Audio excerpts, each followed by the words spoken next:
मनवा लागे ओ मनवा लागे लागे रे। আসসালামু আলাইকুম, সবাই কেমন আছেন? আশা করি ভালো আছেন। আমিও আল্লাহর রহমতে ভালো আছি। প্রায় 2 মাস পরে স্কুলে যাচ্ছি, তো আমরা রেডি হয়ে গেছি। আর আমার বড় বাচ্চাটাকে রেডি করাচ্ছে ওদের বাবা। তো সবকিছু ব্যাগট্যাগ রাতেই গুছায় রাখছে, অ্যাজ ইউজুয়াল যেরকম করি। তো যাই হোক, অনেক দিন পর রুটিনে ফিরলাম, কারণ ছুটিতে আসলে রুটিন মেনটেন হয় না। দেখা যায় যে অনেক বেলা করে ঘুমাই, ঘুম থেকে উঠি অনেক রাত করে ঘুমাই, সবকিছু মিলায় হচ্ছে একদমই কোনো কিছু মানে মেনটেন হয় না। তো এখন থেকে আবার নতুন করে রুটিন মেনটেন হবে। সকাল সকাল ঘুম থেকে ওঠা, আর্লি আবার ঘুমাইতে যাওয়া। যাই হোক, বাচ্চাকে স্কুলে দিয়ে আমরা চলে গিয়েছিলাম লেকের মধ্যে। এই জায়গাটা এত বেশি পছন্দ আর এতদিন মিস করছি, মানে অনেক বেশি মিস করছি, কারণ এখানকার চা আমাদের অনেক বেশি পছন্দ সবারই।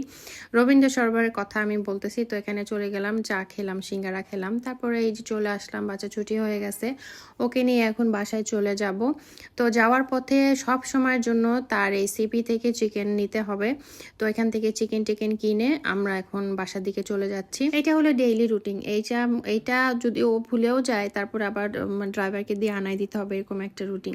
যাই হোক, বাসায় এসে হচ্ছে আমি সব কিছু মাছ টাছ মাংস টাংস আজকে যা রান্না করবো সব কিছু বের করে দিয়েছি। এর মধ্যে খালা ডাল রান্না করে রেখেছে, আর আমি গতকালকে রাতে হচ্ছে আচার করেছিলাম, সেটা কড়াইতে তোমাদের একটু দেখালাম।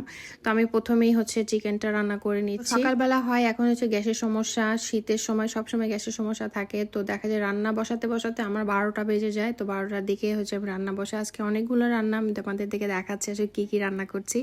চিকেন রান্না করলাম, আর এই যে পেঁয়াজ ছেড়ে দিলাম, এটা দিয়ে করব হলো মাছের ভুনা একটা। তো মাছটাও ভুনা হয়ে যাবে। আর ভুনা রান্না করতে কিন্তু আসলে আমার কাছে অনেক বেশি ভালো লাগে, খুবই ঝটপট হয়ে যায়। মাছের তরকারির চাইতে ভুনা খেতেও ভালো লাগে, রান্না করতেও অনেক কম সময় লাগে।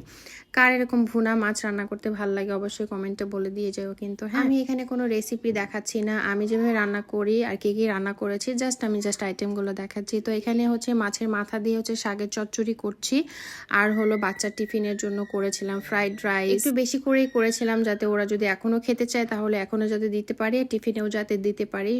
সো আমি সব রান্নাগুলো দুপুরেই কমপ্লিট করে রাখছি, কারণ দুপুরের পরে হলো আমার আর সময় হয় না। তার পাশাপাশি রান্না করেছিলাম সবার ফেভারেট হচ্ছে শুটকি মাছ, বেগুন দিয়ে, টমেটো দিয়ে আর আলু দিয়ে হচ্ছে শুটকি মাছ রান্না করেছিলাম। এই শুটকি মাছ সবার প্রিয় হলেও আমার হাজবেন্ডের একেবারেই প্রিয় না। এটা রান্না করলে সে দূর করতে থাকে, কি গন্ধ রান্না করছি সেটা। যাই হোক, এটা রান্না টান্না করে রেখে আমি হচ্ছে চলে গিয়েছিলাম বাচ্চাদের আর্ট ক্লাসে। তো এখানে বাচ্চাদেরকে নিয়ে গেছিলাম, লেট হয়ে গিয়েছিল, তারপরেও নিয়ে গেলাম। নিয়ে যাওয়ার পরে হলো তারা একটু আর্ট করলো। ইট ওয়াজ সুপার হ্যাকটিক ডে আমার জন্য, অনেক বেশি মানে হ্যাকটিক ছিল ওই দিনটা। তারপরে ওখান থেকে বের হয়ে গেলাম হলো বাটাতে। আর নতুন বছর আসছে, আর নতুন জুতা কিনবো না তা তো হতেই পারে না। তো জুতা কেনার জন্য চলে গেলাম বাটাতে। আর বাটাতে কিন্তু চলছে এখন 50% ডিসকাউন্ট। তো আজকের ভিডিওটা এখানে শেষ করে দিচ্ছি। ভালো থেকো, আল্লাহ হাফেজ সবাইকে।